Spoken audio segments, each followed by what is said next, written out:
کی طرف سے جو حال آتے ہیں، یہ زلزلوں کا جو آنا ہے، سیلاب کا آنا ہے، اللہ کی طرف سے جو احوال آتے ہیں، یہ دو وجہ سے آتے ہیں۔ یا تو مسلمانوں کے اعمال کا نتیجہ ہوتا ہے۔ قیامت کی علامات میں سے ایک علامت یہ بھی ہے کہ زلزلے کثرت سے آئیں گے۔ یہ قیامت کی علامات میں سے ایک علامات ہے۔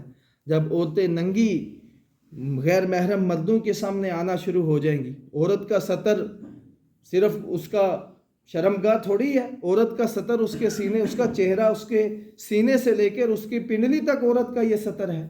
تو اب عورتیں آج برہنہ لوگوں کے سامنے آ رہی ہیں، سوشل میڈیا پر آ رہی ہیں۔ تو امت پر جو حالات آتے ہیں وہ دو وجہ سے آتے ہیں۔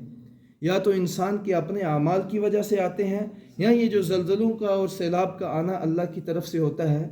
یہ جو مصیبت آتی ہے، اس کی ایک وجہ یہ بھی ہوتی ہے کہ انسان اللہ سے دور ہو گیا ہوتا ہے۔ اللہ انسان کو اپنے قریب کرنے کے لیے بھی ایسے حال لے کر آتے ہیں۔ بہرحال اس زلزلے کی مد میں جو نقصان ہوا ہے، ابھی اس کی اطلاعات 7.7 تقریباً یہ زلزلے کی تھی۔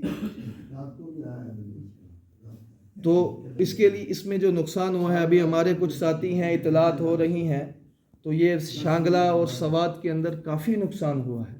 اور ابھی اس کی مزید چونکہ جب پتہ چلے گا تو یہ پتہ چل رہا ہے کہ کافی جو مرکز ہے، خاص طور پر یہ سرحد کا علاقہ اور پنڈی کا علاقہ، راول پنڈی کا، یہ زلزلے کا مرکز تھا۔ تو اللہ تعالیٰ ہم سب کی حفاظت فرمائے۔